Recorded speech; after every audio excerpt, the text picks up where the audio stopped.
ಸ್ನೇಹಿತರೆ ನಮಸ್ಕಾರಗಳು. ನೇರವಾಗಿ ವಿಷಯಕ್ಕೆ ಬರೋಣ. ಇವತ್ತು ದೇಶದಲ್ಲಿ ರಾಮನ ಸಂಭ್ರಮೋತ್ಸವದಲ್ಲಿ ಹಿಂದೂ ಬಾಂಧವರಿದ್ರೆ ಭಾರತದಲ್ಲಿ ಅನ್ನ ತಿಂದು ಭಾರತದ ನೀರನ್ನು ಕುಡಿದು ಕೆಲ ಹರಾಮಿ ಮುಸ್ಲಿಮರ ಗುಂಪುಗಳು ಏನೆಲ್ಲ ಮಾಡುದು ಅನ್ನೋದು ಇಡೀ ದೇಶಕ್ಕೆ ಜಗಜ್ಜಹರಾಗಿದೆ. ಮಹಾರಾಷ್ಟ್ರದಲ್ಲಿ ನೋಡಬಹುದು, ಕರ್ನಾಟಕದಲ್ಲಿ ನೋಡಬಹುದು, ಹೈದರಾಬಾದ್ನಲ್ಲಿ ನೋಡಬಹುದು, ಮಧ್ಯಪ್ರದೇಶ ನೋಡಬಹುದು. ಯಾವ ರೀತಿಯಲ್ಲಿರುವಂತ ಹಿಂದೂ ಸಮಾಜ ರಾಮ ಭಕ್ತರ ಮೇಲೆ ಈ ರೀತಿಯಾಗಿ ಈ ದೇಶದ ಮುಸ್ಲಿಮರು ಯಾವ ರೀತಿಯಾಗಿ ದಬ್ಬಾಳಿಕೆ ಮಾಡಿದ್ರು ನಮಗೆಲ್ಲ ಗೊತ್ತಿದೆ.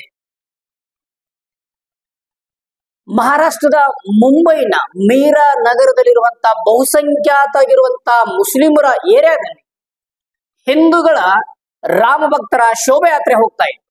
ಇಂಥ ಹೋಗುವ ಸಂದರ್ಭದಲ್ಲಿ ಏಕಾಏಕಿ ಮುಸ್ಲಿಮರು ಯಾವ ರೀತಿ ದಬ್ಬಾಳಿಕೆ ಮಾಡ್ತಾರೆ ಅನ್ನೋದು ಬಹುಶಃ ತಾವೆಲ್ಲ ನೋಡಿರಬಹುದು.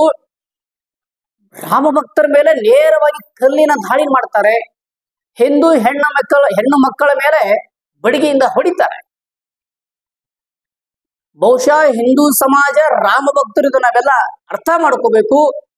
ಈ ದೇಶದಲ್ಲಿರುವಂತ ಮುಸ್ಲಿಮರ ಪರಿಸ್ಥಿತಿ ಮುಂದಿನ ದಿನಗಳಲ್ಲಿ ಯಾವ ರೀತಿಯಲ್ಲಿ ಹಿಂದೂ ಸಮಾಜದ ಮೇಲೆ ಪರಿಣಾಮ ಬೀರಬಹುದು ನಾವೆಲ್ಲ ಅರ್ಥ ಮಾಡ್ಕೋಬೇಕು. ಆದ್ರೆ ಮಹಾರಾಷ್ಟ್ರದಲ್ಲಿ ಶಿವಸೇನೆ ಸರ್ಕಾರ ಮತ್ತು ಬಿಜೆಪಿಯ ಸರ್ಕಾರ ಆ ಮುಸ್ಲಿಂ ಮುಲ್ಲಾಗಳಿಗೆ ಎಚ್ಚರಿಕೆ ಕೊಟ್ಟು ತಕ್ಷಣವೇ ಏಕನಾಥ್ ಶಿಂದೆಯವರು ಯಾರು ರಾಮ ಭಕ್ತರ ಮೇಲೆ ಹಲ್ಲೆ ಮಾಡ್ತಾರೆ ಅಂತಹವರ ಮನೆಯನ್ನ ಹೊಕ್ಕಿ ಅವರಿಗೆ ಯಾವ ರೀತಿ ಶಿಕ್ಷೆ ಕೊಡಬೇಕು ಶಿಕ್ಷೆ ಕೊಟ್ಟು ಅಲ್ಲಿರುವಂತ ಎಲ್ಲ ಅಕ್ರಮ ಕಟ್ಟಡಗಳನ್ನು ಧ್ವಂಸ ಮಾಡ್ತಾರೆ ಏಕನಾಥ ಶಿಂದೆ ಸರ್ಕಾರ. ಹಿಂದೂ ಸಮಾಜ ಜಾಗೃತಿ ಆಗ್ತಿದೆ. ಅದೇ ಏನಾದಲ್ಲಿ ಮಾರನೇ ದಿನ ಹಿಂದೂ ಸಮಾಜ ಎಲ್ಲ ಹಿಂದೂ ಸಂಘಟನೆಗಳು ಒಟ್ಟಾಗಿ ಸೇರಿ ಆ ಮುಸ್ಲಿಮರ ಮನೆಗೆ ನುಗ್ಗಿ ಮನ ಬಂದಂತೆ ಹೊಡಿತಾರೆ. ಇದು ಹಿಂದೂ ಸಮಾಜ ತಾಕತ್ತು.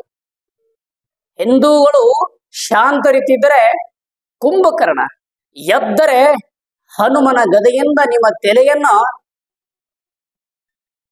ಒಡೆದು ಹಾಕುವಂತ ಕೆಲಸ ನಡೆಯುತ್ತೆ. ಧಾರವಾಡದಲ್ಲಿ ನೋಡಬಹುದು.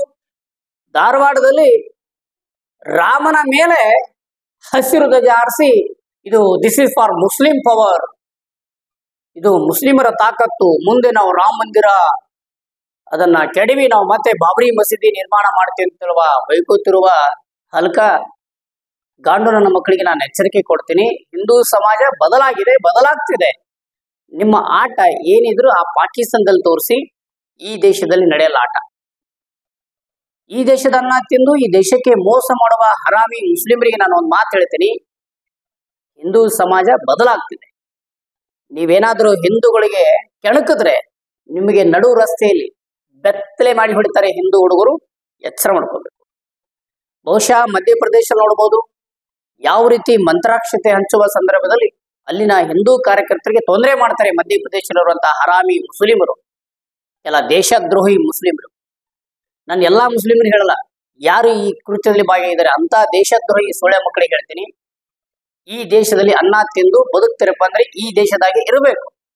ನೀವೇನಾದ್ರೂ ಈ ದೇಶದಲ್ಲಿ ಪಾಕಿಸ್ತಾನದ ಮನಸ್ಥಿತಿ ಬಾಲ ಬಿಚ್ಚಿದ್ರೆ ನಿಮಗೆ ಬಾಲ ಕಟ್ ಮಾಡುವಂತ ಹುಡುಗರು ನಂಬಲ್ಲಿ ಇದ್ದಾರೆ.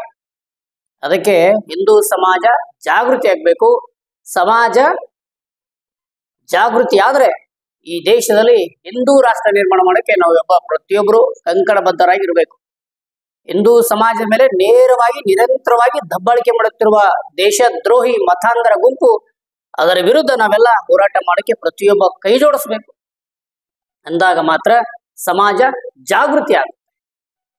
ಇವತ್ತು ನಾವೆಲ್ಲ ಏನೆಲ್ಲ ನೋಡ್ಬೋದು ನಾವೆಲ್ಲ ಅರ್ಥ ಮಾಡ್ಕೋಬೇಕು. ಇವತ್ತು ಮಹಾರಾಷ್ಟ್ರದ ಮುಂಬೈನ ಮೀರಾ ನಗರದಲ್ಲಿ ನೋಡಬಹುದು ಯಾವ ರೀತಿಯಾಗಿ ಅಕ್ರಮವಾದ ಕಟ್ಟಡಗಳನ್ನು ಕಟ್ಟಿ ಅಲ್ಲಿ ಮುಸ್ಲಿಮರು ಫಂಡಿಂಗ್ ಮಾಡಿ ಹಿಂದೂ ಕಾರ್ಯಕರ್ತರ ಮೇಲೆ ಈ ರೀತಿ ನೇರವಾಗಿ ದಬ್ಬಾಳಿಕೆ ಮಾಡ್ತಾರೆ.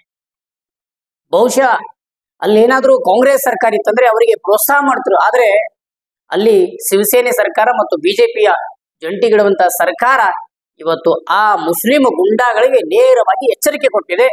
ಮುಂದಿನ ದಿನಗಳಲ್ಲಿ ಈ ರೀತಿ ಆದ್ರೆ ಹಿಂದೂ ಸಮಾಜ ನಿಮಗೆ ನೇರವಾಗಿ ಎಚ್ಚರಿಕೆ ಕೊಡುತ್ತೆ. ಪ್ರತಿಯೊಬ್ಬರು ಹಿಂದೂಗಳು ಜಾಗೃತಿ ಆಗ್ಬೇಕು. ಭಾರತವನ್ನ 2047ಕ್ಕೆ ನಾವು ಇಸ್ಲಾಂ ರಾಷ್ಟ್ರ ಮಾಡ್ತೀವಿ, 2057ಕ್ಕೆ ಇಸ್ಲಾಂ ರಾಷ್ಟ್ರ ಮಾಡ್ತೀವಿ ಅಂತೇಳಿ ಇವತ್ತಿಂದಲೇ ಮುಸ್ಲಿಮರ ಗುಂಪು ಪ್ರಯತ್ನ ಮಾಡ್ತಿದ್ದಾರೆ, ನಿರಂತರವಾಗಿ ಪ್ರಯತ್ನ ಮಾಡ್ತಿದ್ದಾರೆ. ಆದ್ರೆ ಭಾರತದಲ್ಲಿರುವಂತಹ ಹಿಂದೂಗಳು, ಬಹುಸಂಖ್ಯಾತ ಹಿಂದೂಗಳು ಇವತ್ತು ಜಾತ್ಯತೀತ ರೀತಿಯಲ್ಲಿ ಹೋಗ್ತಾ ಇದ್ದಾರೆ. ನಮ್ಮನ್ನ ಆಳುವ ಪಕ್ಷಗಳು ಜಾತ್ಯತೀತ ರೀತಿಯಲ್ಲಿ ನಮ್ಮನ್ನ ಪಡಗಿಸಿದೆ. ಆದ್ರೆ ಇವತ್ತು ಸಮಾಜ ಬದಲಾಗ್ತಿದೆ. ಬದಲಾಗುವ ಸನ್ನಿವೇಶದಲ್ಲಿ ಹಿಂದೂಗಳು ಪ್ರತಿಯೊಬ್ಬರು ಒಟ್ಟಾಗ್ತಿದ್ದಾರೆ. ಇದನ್ನ ಅರ್ಥ ಮಾಡ್ಕೋಬೇಕು, ಪ್ರತಿಯೊಬ್ಬ ಪಕ್ಷಗಳು ಅರ್ಥ ಮಾಡ್ಕೋಬೇಕು. ಮುಸ್ಲಿಂ ಓಲೈಕೆಗಾಗಿ, ಮುಸ್ಲಿಮರ ಬೂಟ್ ನಕ್ಕುವುದಕ್ಕ ನೀವೆಲ್ಲ ಕೈ ಹಾಕ್ತಿದ್ರ. ಆದ್ರೆ ಮುಂದಿನ ಪರಿಸ್ಥಿತಿ ಈ ದೇಶದಲ್ಲಿ ಬದಲಾಗ್ತಿದೆ. ಮುಂದಿನ ದಿನಗಳಲ್ಲಿ ಹಿಂದೂಗಳ ಪ್ರಾಬಲ್ಯ ಆಗುತ್ತೆ. ಮುಂದಿನ ದಿನಗಳಲ್ಲಿ ಹಿಂದುವಿಗೆ ಯಾವ ರೀತಿ ಶಕ್ತಿ ಬರ್ತದಪ್ಪ ಅಂದ್ರೆ ಬಹುಶಃ ಎಲ್ಲಾ ರಾಜಕೀಯ ಪಕ್ಷದ ನಾಯಕರು ನೋಡಬೇಕು ಈ ವಿಡಿಯೋ. ಮುಂದಿನ ದಿನಗಳಲ್ಲಿ ಹಿಂದೂಗಳ ಶಕ್ತಿ ಬಹಳ ದೊಡ್ಡ ಪ್ರಮಾಣದಲ್ಲಿ ಶಕ್ತಿ ಬೆಳೆಯುತ್ತೆ. ಈ ದೇಶವನ್ನ ಹಿಂದೂ ರಾಷ್ಟ್ರವಾಗಿ ಮಾಡಕ್ಕೆ ಪ್ರತಿಯೊಬ್ಬ ಹಿಂದೂಗಳು ಕೈ ಜೋಡಿಸಿದ್ದಾರೆ. ಅದಕ್ಕೆ ನಾನು ನೇರವಾಗಿ ಎಚ್ಚರಿಕೆ ಕೊಡ್ತೀನಿ. ರಾಮ ಮಂದಿರ ರಾಷ್ಟ್ರ ಮಂದಿರ, ರಾಮ ಮಂದಿರ ಹಿಂದೂಗಳ ರಾಷ್ಟ್ರಾಭಿಮಾನ, ಸ್ವಾಭಿಮಾನ. 520 ವರ್ಷಗಳಾದ ನಂತರ ರಾಮ ಮಂದಿರ ಈ ದೇಶದಲ್ಲಿ ನಾವು ಕಟ್ಟೀವಿ. ಅದು ಉದ್ಘಾಟನೆ ಆಯಿತು. ಇದರ ಸೆಲೆಬ್ರೇಷನ್ ಅಲೆಗಳಲ್ಲಿ ಹಿಂದೂಗಳು ಇದ್ರೆ ಇದರ ವಿರುದ್ಧ ಈ ದೇಶದಲ್ಲಿರುವಂತಹ ಮುಸ್ಲಿಮರು ನೇರವಾಗಿ ರಾಮನ ಮಂದಿರದ ಬಗ್ಗೆ ಇಲ್ಲದ ಸಲ್ಲದ ಆರೋಪಗಳನ್ನು ಮಾಡಿ, ಇಲ್ಲದ ಸಲ್ಲದ ಮಾತುಗಳನ್ನಾಡಿ ಹಿಂದೂಗಳ ಮೇಲೆ ದಬ್ಬಾಳಿಕೆ ಮಾಡುವಂತ ಪ್ರಸಂಗ ನಡೀತಾ ಇದೆ. ದಯವಿಟ್ಟು ನಾನು ನಿಮ್ಗೊಂದು ಎಚ್ಚರಿಕೆ ಹೇಳ್ತೀನಿ. ಮುಂದಿನ ದಿನಗಳಲ್ಲಿ ಈ ರೀತಿ ಏನಾದರೂ ಮಾಡಿದ್ರೆ ಕರ್ನಾಟಕದಲ್ಲಿ ಕೂಡ ನಿಮ್ಮ ಮನೆಗೆ ಬುಲ್ಡೋಜರ ಹತ್ತುವ ಕೆಲಸ ಇನ್ನೇನು ಶೀಘ್ರದಲ್ಲಿ ಆಗುತ್ತಂತ ಹೇಳ್ತೀನಿ. ಧಾರವಾಡದ ಹುಡುಗನ ನೋಡಬಹುದು. ಧಾರವಾಡದ ಹುಡುಗ ಯಾವ ರೀತಿ ಮಾಡ್ತಾನೆ, ರಾಮ ಮಂದಿರ ಮೇಲ್ಗಡೆ ನೇರವಾಗಿ ಹಸಿರು ಬಾವುಟ ಹಾಕ್ತಾನೆ. ಆ OSCಯ ಚಿತ್ರ ಇಟ್ಟು ಅದನ್ನ ವಾಟ್ಸಪ್ ಸ್ಟೇಟಸ್ ಅಲ್ಲಿ ಹಾಕ್ತಾನೆ. ಆದ್ರೆ ಅಲ್ಲಿರುವಂತ ಹಿಂದೂಗಳು ಎಚ್ಚರಿಕೆಗೊಂಡು ಆ ಹಳ್ಳಿಯಲ್ಲಿರುವಂತ ಮಸೀದಿಯ ಮೇಲಿರುವಂತಹ ಗುಮ್ಮಟವನ್ನ ಕೆಡವಿ ಹಾಕ್ತಾನೆ. ಇದು ಹಿಂದೂಗಳ ತಾಕತ್ತು. ಹಿಂದೂಗಳು ಒಗ್ಗಟ್ಟಾದ್ರೆ ಏನೆಲ್ಲ ಸಾಧನೆ ಮಾಡಬಹುದು ಅನ್ನೋದು ನಿಮ್ಗೆಲ್ಲ ತೋರಿಸ್ಕೊಟ್ಟಿವಿ, ಮುಂದೆನೂ ತೋರಿಸ್ತೀವಿ. ಬಹುಶಃ ನೀವೆಲ್ಲ ಅರ್ಥ ಮಾಡ್ಕೋಬೇಕು. ಭಾರತ ಹಿಂದೂ ರಾಷ್ಟ್ರ, ಜಾತ್ಯತೀತ ರಾಷ್ಟ್ರವಲ್ಲ. ಭಾರತ ಹಿಂದೂ ರಾಷ್ಟ್ರ, ಹಿಂದೂಗಳ ಸ್ಥಾನ. ಈ ದೇಶಕ್ಕೆ ಏನಾದ್ರೂ ಟಚ್ ಮಾಡಿದ್ರೆ, ಈ ದೇಶದಲ್ಲಿ ಹಿಂದೂಗಳಿಗೆ ಏನಾದ್ರೂ ಟಚ್ ಮಾಡಿದ್ರೆ ಈ ದೇಶದಲ್ಲಿ ನಿಮ್ಗೆ ಉಳಿಗಾಲ ಇಲ್ಲ ಅಂತ ಹೇಳಿ ನನ್ನ ಮಾತನ್ನ ಮುಗಿಸ್ತೀನಿ. ಅತಿ ಹೆಚ್ಚಾಗಿ ಈ ವಿಡಿಯೋನ ಎಲ್ಲ ವಾಟ್ಸ್ಆಪ್ ಅಲ್ಲಿ ಶೇರ್ ಮಾಡಿ. ಈ ವಿಡಿಯೋ ನಿಮ್ಗೆ ಇಷ್ಟ ಆದರೆ ದಯವಿಟ್ಟು ಲೈಕ್ ಮಾಡಿ, ಶೇರ್ ಮಾಡಿ, ತಮ್ಮ ಅಭಿಪ್ರಾಯವನ್ನು ಕಮೆಂಟ್ ಮುಖಾಂತರ ತಿಳಿಸಿ. ದಯವಿಟ್ಟು ಇನ್ನೂ ನಮ್ಮ ಚಾನಲ್ ಅನ್ನ ಯಾರು ಸಬ್ಸ್ಕ್ರೈಬ್ ಮಾಡಿಲ್ಲ, ಕೂಡಲೇ ಆನಂದ್ ದೇಸಿ ಜರೆಡ್ಗೆ ಅನ್ನುವ ಯೂಟ್ಯೂಬ್ ಚಾನಲ್ ಮೇಲೆ ಸಬ್ಸ್ಕ್ರೈಬ್ ಮಾಡಿ. ಧನ್ಯವಾದಗಳು. ಜೈ ಶ್ರೀರಾಮ್.